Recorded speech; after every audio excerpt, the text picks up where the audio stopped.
So, most of us know how to ride bikes, or drive cars, or fly planes, right? But how does one fly a rocket, better yet a spaceship filled with astronauts headed straight for Mars? Welcome to theSTEM. Let's get our rocket licenses.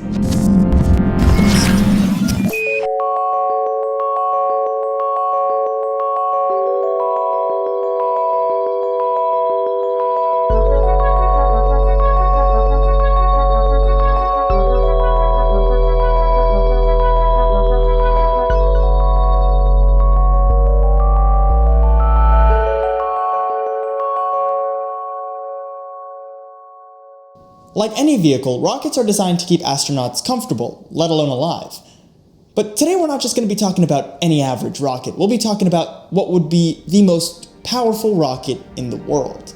NASA's Space Launch System, or SLS. It's powered by a series of 4 RS-25 engines, commonly known as the same engines used on the space shuttles, along with 2 solid rocket boosters, and sitting atop the SLS is the Orion spacecraft, the capsule that the astronauts would sit inside.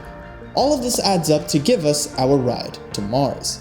There are many spacecraft being proposed to endure a round trip to Mars, such as SpaceX's BFR. Well, you can figure out what that stands for. But more importantly, there are many ideas being thrown out there, like docking with a habitation module for astronauts to live in on a trip to Mars, or launching a tanker to refuel ships in space. But before we put our seatbelts on, why are we going in the first place? Well, if we look at our place in the solar system, we sit right in between the orbits of Venus and Mars. But you don't hear any talk about humans going to Venus. Why? This is Kenny, our solar system test dummy extraordinaire. Wait, what'd you just call me? So Venus is a killing machine, mainly for 3 reasons. Did you just say killing machine? First off, the surface temperature is 900 degrees Fahrenheit. What are you doing? Also, Venus's atmospheric pressure is 90 times that of Earth, which basically means you'll get instantly crushed. And finally, the cherry on top. No, please, I don't even like cherries. It rains sulfuric acid.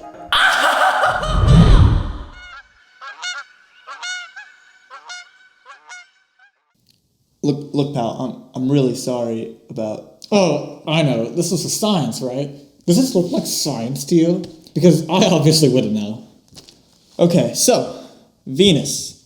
Bad idea. But what about Mars? Well, what better person to ask than the one actually going there?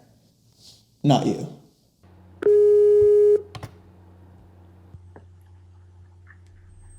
Hey Abby, how's it going? Hi Lee. This is Abigail Harrison, commonly known as Astronaut Abby. She founded the Mars Generation when she was 18 years old, which is an organization serving as an advocate for STEAM, that's science, technology, engineering, art, and math. More importantly, the Mars Generation is already preparing kids and young adults for humanity's journey to the Red Planet. So considering I may be talking to the first person to set foot on Mars, why do it? Why do you, let alone humanity, want to take on this mission? That's a great question.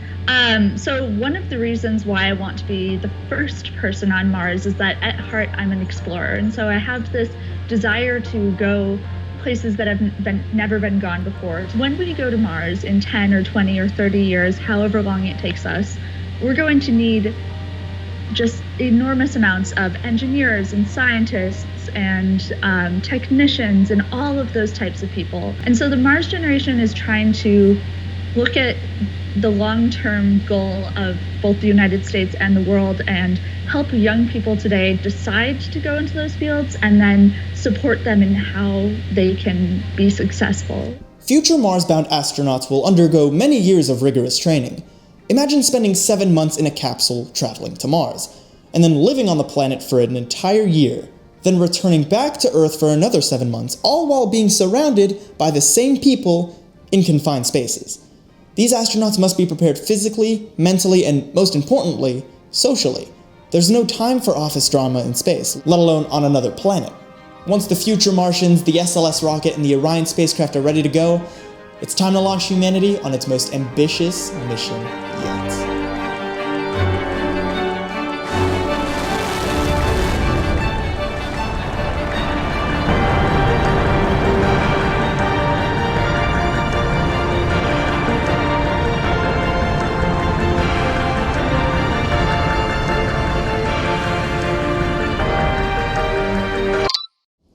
Now hold on. Before we do anything, let's go back to where we first started. How the heck do you fly one of these things? So it turns out that the astronauts inside don't necessarily do the flying.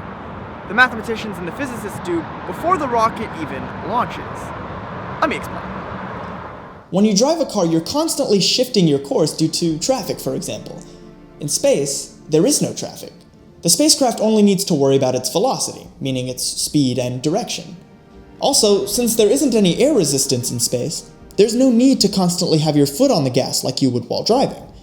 But Orion would need to travel at 20,000 miles per hour to Mars. How do you get something that fast without burning a ton of fuel? We would have to use the moon. This is Dr. John Hewitt, a physics professor and former researcher at NASA's Goddard Space Flight Center. The most direct path to Mars that involves the least amount of rocket fuel takes you about 2.5, 3 years, which is a long time for astronauts to be stuck in space. And so engineers at NASA have tried to work out much quicker paths that involve some of these gravity assists. To take from the Earth's orbit to the orbit of Mars, the idea is that you'll change the velocity of the spacecraft, and to do that, one of the ideas was to actually enter sort of close to an orbit around the moon and slingshot around the moon out towards Mars. And you can have these paths be almost within a year. So this would be a much, much more efficient way to get people to Mars and back. Getting to Mars is just the beginning. Until the projected launch date sometime in the 2030s, we need to figure out how to land, survive, and relaunch astronauts back to Earth safely. From technological advances over the years to just the spirit of human exploration, flying a spaceship to another planet will soon be as easy as riding a bike.